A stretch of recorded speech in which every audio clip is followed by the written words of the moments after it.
चलिए हम लोग एक्सरसाइज 2.2 का क्वेश्चन नंबर 5 देखते हैं। ठीक है, ITF का।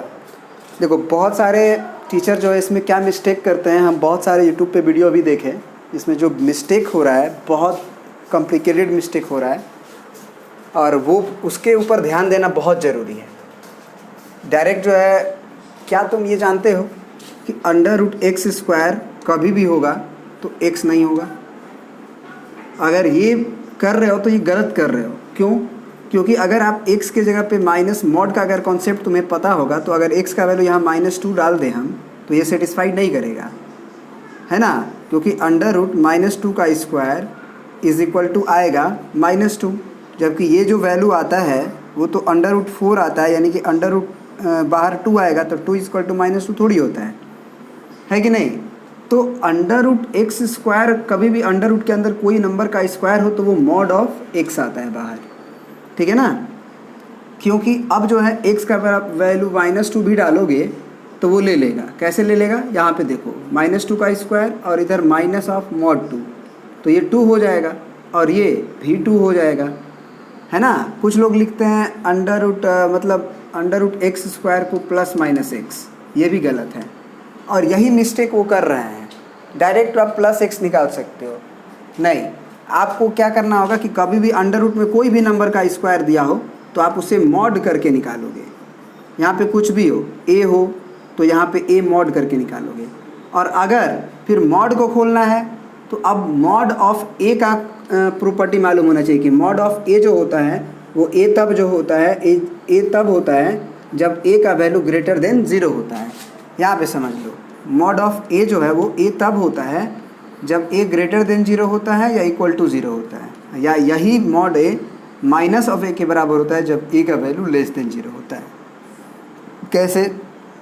जैसे मान लो कि a का वैल्यू अगर तुम 2 डालोगे तो 2 पॉजिटिव है तो 2 का मॉड 2 आएगा, लेकिन वही a का वैल्यू निगेटिव डालोगे -2 तो -2 का मॉड को अगर तुम a ही लिख दोगे तो गलती हो जाएगा ना। तुमको क्या लिखना चाहिए? तुमने a के वैल्यू को क्या पुट किया है? -2, तो यहाँ पे तुम्हें ये लिखना होगा, a <0 के लिए कहाँ नहीं लिखना होगा। तो जब a का वैल्यू तुम -2 पुट करोगे तो वो -(-2) आएगा, तो वो अपने आप +2 आएगा। मतलब कि अगर तुम्हें पता चल जाए कि मॉड के अंदर वाली क्वांटिटी निगेटिव है तो उसमें एक माइनस लगा के बाहर निकालते हैं, ठीक है? तो यहाँ पे क्या कर रहे हैं लोग, हाँ ये तो आपको पता होना चाहिए। इसमें लिखा है कि right the following function in the simplest form. तो सिंपलेस्ट फॉर्म का मतलब हो गया कि ये बड़ा सा रूप जो दिख रहा है एकदम छोटा सा रूप दिखाई दे, ठीक है ना? तो इसमें क्या करना होता है कि कुछ सब्स्टिट्यूशन करना पड़ता है, और सब्स्टिट्यूशन को आपको एक हिसाब से याद करना पड़ता है। क्यों याद करना पड़ता है? देखो, याद तो तुम्हें करना पड़ेगा, समझ भी सकते हो, याद भी कर सकते हो। जैसे ये चीज़ समझो कि कभी तुम्हारे √ में अगर 1 - x² दिखाई दे तो अगर इसमें यहाँ ये फील करो कि x बराबर अगर हम sin थीटा पुट कर दें तो ये √1 - sin² थीटा की तरह दिखाई देगा, और उसके बाद हम लोग आराम से cos थीटा बाहर कर सकते हैं। मैंने cos² थीटा आएगा, और अगर cos थीटा पॉजिटिव हो तो हम लोग बाहर कर सकते हैं। उसी तरह से √ अगर a² - x² रहता है तो तुम्हें यहाँ समझना होगा कि हमें पुट करना होगा x बराबर a sin थीटा या a cos थीटा। इससे फ़ायदा क्या होता है खुद सोच के देखो कि √a² हुआ माइनस x के जगह पे अगर a sin थीटा पुट करोगे तो a² sin² थीटा होगा, है कि नहीं? तो ये √ क्या होगा, a² कॉमन और 1 - sin² थीटा। तो अब जो होगा ये a का स्क्वायर और √ के अंदर ये cos² थीटा होगा, और तुम अगर cos थीटा डाले होते तो यहीं पे क्या होता, √a² sin² थीटा होता। क्यों? क्योंकि यहाँ 1 - cos² थीटा होता। तो अब बाहर निकालने में तुमको सहूलियत होता, mod of a cos theta या फिर mod of a sin theta करते। क्योंकि हम बताएं अभी कि √ के अंदर अगर क्वांटिटी स्क्वायर में हो तो बाहर जो होगा वो मॉड ऑफ x आएगा, √x² हो तो मॉड ऑफ x आएगा, ठीक है? अब तुम्हारे सामने कभी कभी ये भी सब्स्टिट्यूशन आता है, x² - a²। इस समय अगर तुम a तो फिक्स होता है ना, a फिक्स होता है, a कांस्टेंट नंबर है। जैसे ये होगा √x² - 4, इस तरह के होगा, ठीक ना? तो a को नहीं सब्स्टिट्यूट कर सकते हो, जो वेरिएबल है उसी को सब्स्टिट्यूट कर सकते हो। तो तुम्हें अब यहाँ सोचना पड़ेगा कि हम क्या सब्स्टिट्यूट करें। तो तुम एक तो फार्मूला पढ़े थे 1 minus sine square theta is equal to cos square theta, एक पढ़े हो sec square theta minus 1 is equal to tan square theta. 3 set of formula tan sec में होता है और 3 set of formula cosec part में होता है और 3 सेट ऑफ फार्मूला तुम्हारा साइन और कॉस में होता है। कौन कौन? तो ये देखो 1 माइनस कॉस स्क्वायर थीटा बराबर साइन स्क्वायर थीटा, या 1 माइनस साइन स्क्वायर थीटा बराबर कॉस स्क्वायर थीटा। फिर sec square theta minus 1 is equal to tan square theta, या फिर cosec square theta minus 1 is equal to cot square theta. ठीक है ना, ये चीज़। तो यहाँ पे तुम्हें ये समझना होगा कि यहाँ अगर x square minus a square है तो क्यों नहीं हम इसमें पुट कर देते हैं एक्स बराबर ए सेक थीटा या ए कॉसेक थीटा। उससे फ़ायदा क्या हो जाएगा ना कि आप अंडर रूट से फ्री होने के लिए सक्षम हो सकते हैं। अगर ए सेक थीटा पुट करें यहाँ पे तो ये बनेगा ए का square sec square theta minus a square. तो ये ए स्क्वायर बाहर और ये हो जाएगा सेक स्क्वायर थीटा माइनस 1। अब सोचो कि अंडर रूट के अंदर हो है तो mod of a sec square theta minus 1 यहाँ से क्या लिख सकते हो टेन स्क्वायर थीटा, तो टेन थीटा हो जाएगा मॉड में, है कि नहीं। या फिर कॉसेक भी पुट करते ना तो वो कॉट स्क्वायर थीटा हो जाता है, यानी कि ए कॉट थीटा हो जाता है।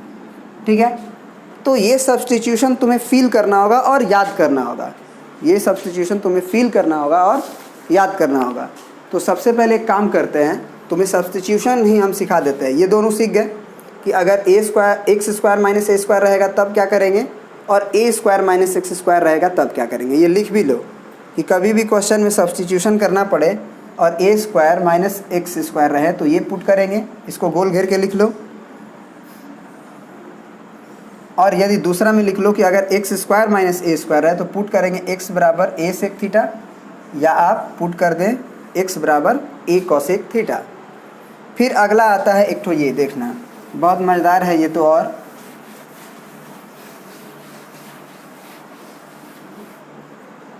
ये होता है 1 minus x upon 1 plus x का अंडर रूट करके होता है ना। इसमें क्या पुट किया जाए, तो इसमें पुट किया जाता है x बराबर कॉस थीटा। अब कहोगे ये क्यों सर, तो हम कहेंगे कर लो, देखो करके कुछ करोगे तब तो पता चलेगा। ये 1 माइनस कॉस थीटा हुआ और नीचे 1 प्लस कॉस थीटा हुआ। ठीक है, अब 1 माइनस कॉस थीटा का फॉर्मूला तुम पढ़े हुए हो, ये अंडर रूट भी रहेगा 2 साइन स्क्वायर थीटा बाई 2, और 1 प्लस कॉस थीटा का फॉर्मूला पढ़े हो 2 कॉस स्क्वायर थीटा बाई 2, पढ़े हुए हो ना। ये फार्मूला एकदम ट्रिग्नोमेट्री का एकदम फेस मतलब तुरंत क्लिक करना चाहिए कि 1 minus cos theta 2 sign square theta by 2 होता है, 1 plus cos theta 2 cos square theta by 2 होता है। 2 कट गया, ये अंडर रूट था, तो ये अब क्या हो जाएगा under root tan square theta by 2, यानी कि mod of tan theta by 2, है ना। इस तरह का ये तीसरा सब्स्टिट्यूशन है। इसमें क्या पुट करना चाहिए, तो ये याद कर लोगे कि पुट एक्स बराबर कॉस थीटा या कॉस 2 थीटा भी कह सकते हो, जो तुम्हें समझ में आए वो पुट कर लो। ठीक है ना, तो इस तरह का सब्स्टिट्यूशन तुम्हें याद करना पड़ेगा।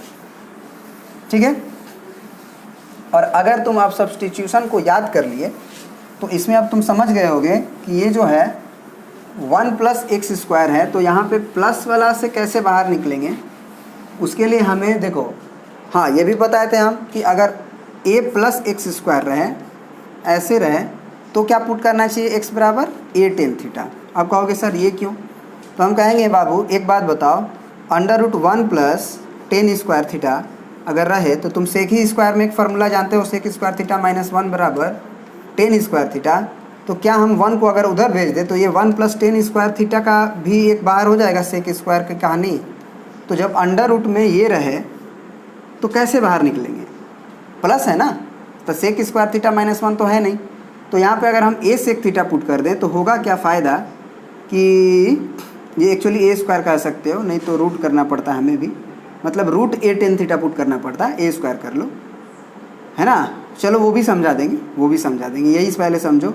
इसमें ए टेन थीटा पुट करेंगे तो ये a square plus a square tan square theta put करेंगे, तो यहाँ ए बाहर है ना, ए स्क्वायर बाहर, और ये 1 प्लस टेन स्क्वायर थीटा का रूट, तो ये ए स्क्वायर और ये हो जाएगा कितना 1 + tan स्क्वायर थीटा हो जाएगा सेक स्क्वायर थीटा। तो अब हो जाएगा mod of a sec theta.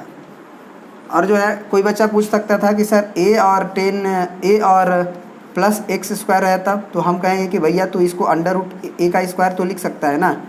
तो बोलोगे हाँ, अगर तुम्हारे सामने अगर ये खड़ा हो ए प्लस एक्स स्क्वायर तो ए को तुम अंडर रूट ए स्क्वायर तो लिख सकते हो ना। तो अब एक्स को क्या पुट कर लो, अंडर रूट ए टेन थीटा। क्या फ़ायदा होगा, फ़ायदा क्या होगा, ये हो जाएगा अंडर रूट ए का स्क्वायर प्लस ये हो जाएगा अंडर रूट ए का स्क्वायर और टेन स्क्वायर थीटा। तो हम कहेंगे ये हुआ ए प्लस ए टेन स्क्वायर थीटा। तो अब जो है बाहर हो जाएगा क्या ए, तो under root 1 + tan square theta, ये मॉड में बाहर आएगा, याद रहे, समझ गए ना। तो इस तरह से सब्स्टिट्यूशन हम लोग करते हैं। तो चलिए अब इस क्वेश्चन पे आते हैं पर्सनली। अगर ये सब्स्टिट्यूशन तुम्हें समझ में आया तो ये क्वेश्चन अब देखना कितना इजी हो जाएगा और इसके आगे का क्वेश्चन भी इजी हो जाएगा। इस क्वेश्चन में हमें क्या पुट करना चाहिए, तो पुट x बराबर टेन थीटा। और यहाँ पे ज़रूर याद रखना कि जो थीटा है उसको तुमको कंसीडर करना होगा। अगर तुम थीटा को कंसीडर नहीं करोगे तो देखो तुम्हारे साथ परेशानी क्या होगी, है ना। वो परेशानी क्या होगी हम बताएंगे। सबसे पहले कि ये टेन इन्वर्स ऑफ कोई एंगल है, तो ये टेन इन्वर्स है तो इसका रेंज जो है, ये पूरा वैल्यू का जो रेंज है वो ज़्यादा से ज़्यादा π/2 होगा और कम से कम π/2 होगा, इसके बीच में होगा, ठीक है ना, इसके बीच में ही होगा, इससे ज़्यादा नहीं हो सकता है। दूसरी बात कि अगर तुम x बराबर टेन थीटा पुट करके मतलब छोड़ देते हो कि x बराबर अगर हम टेन थीटा पुट कर दें और थीटा को कर्टेल नहीं करें तो दिक्कत क्या होगा देखना। जब भी तुम सब्स्टिट्यूशन करोगे तो ये टेन इन्वर्स ये under root 1 + tan square theta -1 होगा, है ना। और बाई यहाँ पे आप टेन थीटा लिखोगे।